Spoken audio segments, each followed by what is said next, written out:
샬롬 말씀 읽어주는 김기훈 목사입니다. 오늘도 기대하는 마음과 사모하는 마음을 가지고 하나님의 말씀 함께 읽겠습니다. 창세기 44장 18절부터 34절까지의 말씀입니다. 요셉이 말했다. 나는 그렇게 할 마음이 없다. 잔을 가져간 자만 나의 종이 될 것이다. 나머지는 죄가 없으니 너희 아버지에게로 돌아가거라. 유다가 앞으로 나가 말했다. 주인님 부탁드립니다. 주인님께 한 가지만 말씀드리게 해주십시오. 주인님께서는 바로와 같은 분이시니 노여워하지 마시고 제가 주제넘다고 여기지 말아 주십시오. 주인님께서는 저희에게 아버지와 동생이 있느냐고 물으셨습니다. 그래서 저희는 저희에게 연로한 아버지와 그가 노년에 얻은 아우가 있습니다. 그 아이의 형은 죽고 그 아이의 어머니가 낳은 아들 가운데 남은 아이는 그 아이뿐입니다. 그래서 아버지께서는 누구보다 그 아이를 사랑하십니다 하고 솔직히 말씀드렸습니다. 그러자 주인님께서는 저희에게 그 아이를 이리로 데려오너라. 내가 그 아이를 보아야겠다고 말씀하셨습니다. 저희는 그럴 수 없다는 뜻으로 그 아이는 아버지를 떠날 수 없습니다. 그 아이가 떠나면 아버지는 돌아가고 말 것입니다 하고 말씀드렸습니다. 그러자 주인님께서는 너희 막내 아우를 데려오지 않으면 너희는 나를 보지 못할 것이다 하고 말씀하셨습니다. 저희는 저희 아버지께 돌아가 주인님께서 저희에게 하신 모든 말씀을 전했습니다. 저희 아버지께서 다시 가서 식량을 조금 더 구해오너라고 했을 때도 저희는 그럴 수 없습니다. 막내 아우가 우리와 함께 가지 않으면 우리는 다시 갈 수 없습니다. 막내 아우가 함께 가지 않으면 우리는 그분을 뵐 수가 없습니다 하고 단호하게 말씀드렸습니다.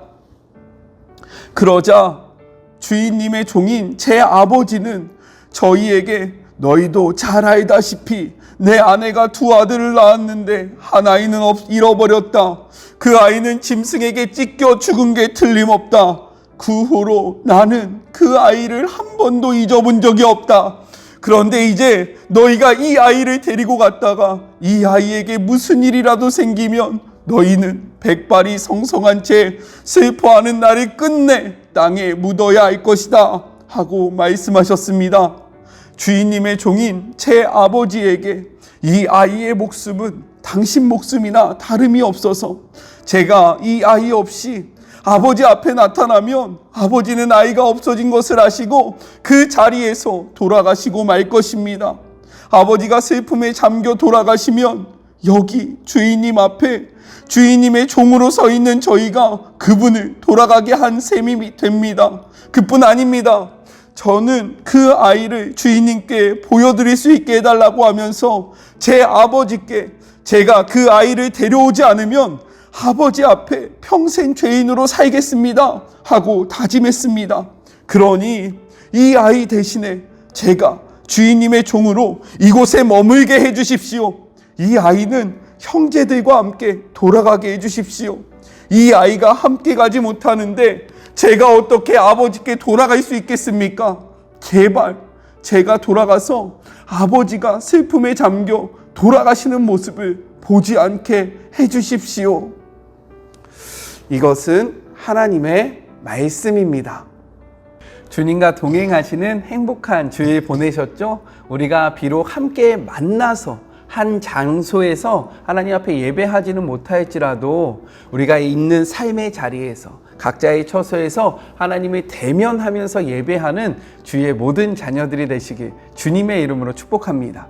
오늘 본문을 이야기하기에 앞서서요, 우리가 함께 나누지 못했던 토요일과 그리고 주일의 본문을 잠깐만 이야기할게요. 토요일 본문은요 43장 16절부터 34절로 요셉의 첫 번째 꿈이 이루어지는 것과 그리고 그토록 보고 싶었던 동생 베냐민을 만나는 장면이 기록되어 있었어요. 주일날 본문은요 44장 1절부터 17절로 베냐민을 통해서요 다시 한번 형들을 시험하고 있는 요셉의 모습이 담겨져 있었습니다. 그리고 오늘의 본문은 그 모습에 이어서 이어지는 상황인 거예요. 오늘의 본문의 주인공은요 누구냐면 바로 유다입니다. 유다. 이 유다를 통해서 하나님께서 우리에게 주시는 메시지가 무엇인지 우리 함께 생각해 보도록 해요. 자, 첫 번째, 유다의 간청이에요. 유다는요, 자신이 베냐민을 데리고 돌아가야 하는 그 이유에 대해서 두 가지로 요셉에게 이야기를 하고 있습니다. 첫 번째는 무엇이냐면 이 베냐민은 다른 형제들과 다른 특별한 존재라고 이야기하고 있는 거예요. 왜요? 먼저는 이가 노년에 얻은 아들이기 때문에 다르고요. 그리고 아버지가 특별히 아끼는 아내의 아들인데 그 첫째는 짐승들에게 찢겨서 죽었고 이제는 이 남은 동생 하나밖에 없다라는 거죠. 그런데 이 동생은요, 아버지와 생명이 연결되어 있을 만큼 굉장히 특별한 존재라는 거예요. 자신들과는 다른 그런 존재라는 것을 드러내고 있습니다. 그리고 두 번째는 무엇이냐? 지금 왜 베냐민을 데리고 왔습니까? 요셉이요, 이 형제들에게 엄히 이야기했잖아요. 너가 너희들의 신실함을 보여주려면 이 동생을 데리고 와야 한다. 이 명령 때문에요, 자신이 아버지를 설득했고, 그리고 자신의 목숨과 이 베냐민의 목숨을 바꿨기 때문에, 이것으로 인해서 아버지에게 약속했기 때문에 이 약속을 지키기 위해서 자신은 베냐민을 꼭 데리고 아버지께로 돌아가야 한다라고 이야기하고 있다라는 거예요. 그런데 우리는 여기서 좀 생각해 봐야 합니다. 무엇이냐면 지금 이 유다의 모습은요, 너무나도 바뀌어 있다라는 거죠. 왜요? 하나씩 살펴볼까요? 예전에 요셉이 구덩이에 빠졌을 때 물론 유다가요, 그 요셉을 죽이려던 그 형제들을 말리면서 우리가 이를 죽일 필요까지 있겠냐, 이를 좀 살려서 돈을 얻는 게 더 우리에게 유익하지 않겠어? 라고 이야기하면서 요셉을 살려줍니다.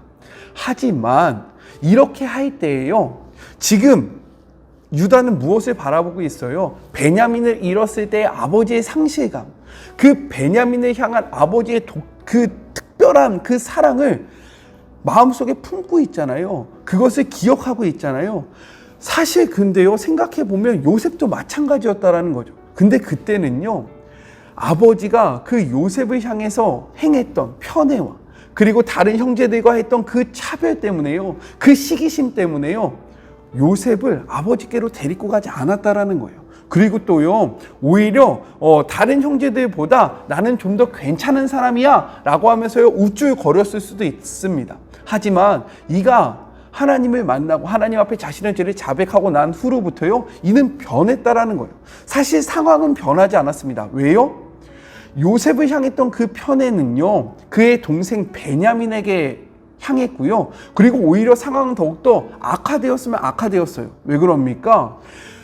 야곱이요, 다른 형제들을 더욱더 원망했고요, 미워했다는 거예요. 너희들 때문에 내가 이렇게 되었다, 너희들 때문에 내가 이렇게 아파하고 힘들게 되었다라고 오히려 형제들을 향한 차별과 그리고 형제들을 향한 원망이 더욱더 커졌다라는 거죠. 하지만 이것은 유다에게 중요하지 않았어요. 왜요? 유다가 변했기 때문인 거죠. 상황이 변해서 유다가 변한 것이 아니라요, 유다가 변했기 때문에 상황이 변했다라고 오늘 성경에서 기록하고 있다는 거예요. 자, 이것을 통해서 우리는 무엇을 생각해 봐야 합니까? 우리가 하나님 앞에 하나님을 제대로 만나잖아요. 그러면요, 상황이 중요한 것이 아니게 된다라는 거예요. 어떠한 상황 속에서도요, 우리가 정말로 상황을 바로 바라볼 수 있고요, 아버지의 마음을 품고 모든 상황 속에서 대처할 수 있다는 거예요. 누구처럼요? 유다처럼요. 그렇기 때문에 오늘 하루 이 말씀을 통해서 상황이 바뀌기 위해서 기도하기보다는 우리가 하나님 앞에서 바뀌기 위해서 기도하시는 그런 복된 하루가 되시길 주님의 이름으로 권면합니다. 자, 두 번째는요, 유다의 제안이에요. 유다는요, 이제 무엇이라고 이야기합니까? 베냐민을 놓아주고요, 자신이 베냐민을 대신해서 종으로 남겠다라고 이야기를 하고 있는 거예요. 생각해 봅시다. 옛날에 유다는요, 요셉을 종으로 팔았어요. 그런데 이제는요, 자신이 베냐민을 대신해서 종으로 살겠다라고 이야기하고 있는 거예요. 여러분이라면 그렇게 하실 수 있겠습니까? 여러분이 유다라면요, 지금 유다처럼 베냐민을 위해서, 아니 베냐민을 생각하는 그 아버지, 근데 이 아버지가 누구예요?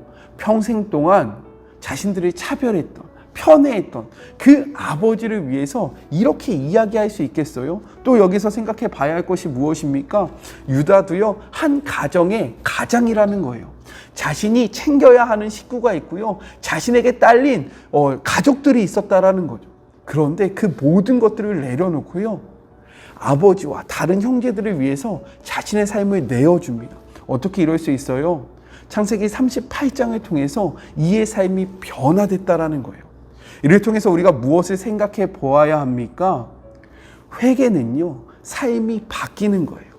그 죄로부터 완전히 돌아서는 것을 의미합니다. 그 죄와 나란히 걸어가는 것이 회개가 아니라요, 그 죄악으로부터 벗어나 돌아섬을 이야기하는 것이 바로 회개라는 거예요. 그렇기 때문에 오늘 하루 우리가 그냥 단순히 울면서 하나님 죄송했습니다, 제가 또 죄를 지었습니다 라고 이야기하기보다는 그 죄와 완전히 끊어지는, 그 죄에서부터 돌이키는 그러한 삶을 사시는 오늘 하루가 되셨으면 좋겠어요. 누구처럼요? 바로 유다처럼요. 자, 마지막 세 번째는요, 유다의 희생이에요. 유다의 희생. 혹시 오늘 본문의 유다의 모습을 통해서 생각나는 그러한 인물 없습니까? 말씀을 한번 찾아볼까요? 로마서 5장 8절에는요, 이렇게 기록되어 있어요. 우리가 아직 죄인 되었을 때에 그리스도께서 우리를 위하여 죽으심으로 하나님께서 우리에 대한 자기의 사랑을 확증하셨느니라. 자신을 희생해서 남을 구하려고 하는 이러한 유다의 모습을 통해서요, 유다의 후손으로 오실 우리 예수 그리스도의 모습을 발견할 수 있다는 거예요. 유다는 흠이 많았던 사람입니다. 하지만 유다가 돌이키고 유다가 변화되었기에, 그리고 하나님의 마음을 소유하였기 때문에 유다의 혈통을 통해서 다윗이 태어나고요, 그리고 이 다윗의 혈통을 통해서 예수 그리스도가 태어날 수 있게 되었다라는 거예요. 이를 통해서 우리가 무엇을 생각해 보아야 합니까? 오늘 하루를 살아가시면서요, 나에게 과연 나의 삶의 모습을 통해서 예수님의 흔적은 무엇이 있는가를 생각해 보셨으면 좋겠어요. 우리가 그리스도인이라고 이야기하면서 우리의 삶에 예수님의 흔적이 남지 않는다면 얼마나 속상합니까? 유다에게는요, 예수님의 흔적이 있었어요. 우리의 삶에도요, 예수님의 흔적이 있기를 주님의 이름으로 권면합니다. 근데 그렇게 이야기하면요, 굉장히 거창한 거라고 생각되어질 수 있고요, 마치 우리의 삶을 다 내려놓고 당장 선교의 현장으로 막 나아가야 할 것 같은 부담감이 있잖아요. 그렇지 않아도 된다라는 거예요. 혹시 눈썰미가 좀 있으신 분들은 요거를 발견하셨을 수도 있는데, 저는요, 제 삶 속에 예수님의 흔적을 남기기 위해서 노력하는 것 중에 하나가 무엇이냐면 바로 헌혈입니다. 그래서 2달에 한 번씩이요, 매 2달에 한 번씩 정기적으로 헌혈을 해요. 저는 헌혈을 하면서요, 생각해요. 우리를 위해서 좀 여러분이 생각할 때는 웃길 수 있어요. 하지만 저는 헌혈을 할 때마다요, 날 위해서 십자가에서 피를 흘렸던 그 예수님을 생각하고요, 그 피 때문에 내가 살아났음을 기억합니다. 그리고요, 제가 비록 2달에 한 번씩 뽑는 이 피지만 이 피가 누군가에게 또 다른 생명이 되기를 소망하고요, 그리고 내가 하나님을 사랑한다면 이웃을 사랑하는 것이 그리스도인의 삶이라고 이야기했기 때문에 저의 삶 속에서 할 수 있는, 현대 과학으로 대체할 수 없는 저의 피를 나눔으로 그 이웃의 사랑을 실천하고 예수님의 흔적을 남기려고 노력하거든요. 이것은 지금 저를 드러내고자 하는 말이 아니라요, 예수님의 흔적은요, 정말로 거창한 것이 아니라 이러한 작은 부분으로부터 시작할 수 있다는 거예요. 그렇기 때문에 용기를 내시는 하루가 되셨으면 좋겠고, 어떤 이는요, 분리수거를 하면서 예수님의 흔적을 우리의 삶에 남기는 자들도 있어요. 그러니까 내가 어떠한 모습으로 나의 삶의 자리에서 예수님의 흔적을 남길 수 있을까 고민하시는 그런 복된 하루가 되셨으면 좋겠습니다. 정리해 볼까요? 첫 번째, 상황이 변하기를 위해서 기도하기보다는 우리 자신이 변하기 위해서 기도하시는 하루가 되셨으면 좋겠어요. 두 번째, 회개는 삶의 전환을 의미합니다. 죄와 같은 길을 걸어가지 마시고요, 죄와 단절해서 돌이킴으로 다른 길을 걸어가시면서 완전한 회개를 이루시는 주의 모든 자녀들이 되셨으면 좋겠어요. 마지막 세 번째, 예수님의 흔적을 우리의 삶에도 남기는 그런 복된 하루가 되시길 주님의 이름으로 권면합니다. 우리 같이 기도할까요? 하나님 아버지 감사합니다. 유다가요, 38장에서 자신의 죄를 고백하고 그가 돌이키니까요, 그의 삶의 모습을 통해서요, 예수님이 보입니다. 그의 삶의 모습을 통해서요, 진정한 사랑이 느껴집니다. 하나님, 우리도 유다와 같은 삶을 살아가게 하여 주시옵소서. 우리가요, 하나님 앞에 죄를 고백하게 하여 주시고 우리의 삶이 회개함으로 정말로 그 죄악된 모습에서 완전히 끊어져 나오는 주의 모든 자녀들이 되게 하여 주시옵소서. 예전에는 시기심과 그리고 질투 때문에 바라보지 못하던 것들이요, 하나님의 마음을 품으니까요, 이가 아파하는 아버지가 보였고요, 다른 형제들이 보이기 시작했습니다. 우쭐대던 자신이 아니라 자신이 어떻게 이 가정 속에서 그리스도인으로 살아갈 수 있을지를 생각하게 되었습니다. 우리도 그러한 삶을 살기를 소망하오니 우리의 삶 속에 예수 그리스도의 흔적이 남는 그런 복된 하루가 되게 하여 주시옵소서. 함께 하실 주님을 기대하며 예수님의 이름으로 기도드립니다. 아멘. 새로운 한 주가 시작되었습니다. 매 순간순간마다요, 하나님과 동행하시길 주님의 이름으로 권면합니다. 오늘도 주님의 이름으로 힘내시고요. 저는 또 내일 만나도록 할게요. 사랑하고 주님의 이름으로 축복합니다. 우리 내일 만나요. 안녕.